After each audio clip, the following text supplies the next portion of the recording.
Mene vrlo često pitaju, koliko mi je onaj VO2 max? Ja kažem, dobro, VO2 max je toliki. Znači, pa kao je to dobro ili loše. I sad ja mogu da dobijem nekad sasvim lepu vrednost VO2 max, preko 50 za nekog sportistu, blizu čak i 60.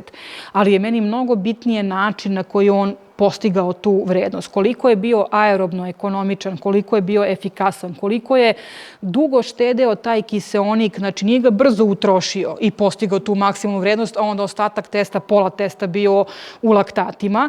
Znači, i onda ja kažem, ok, ova vrednost kao vrednost je ok, uklapa se u tvoje godine, uklapa se u sport kojim se baviš, ali način na koji si ti došao do te vrednosti bio je vrlo neefikasan, neekonomičan, ti si se namučio da dođeš, znači, do toga.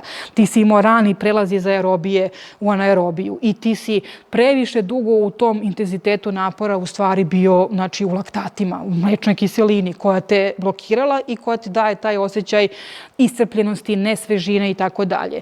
I veliki broj, da kažemo, sportista koji mi dođe sa tim, ja evo izdržim 60 minuta, a nikako onih 30,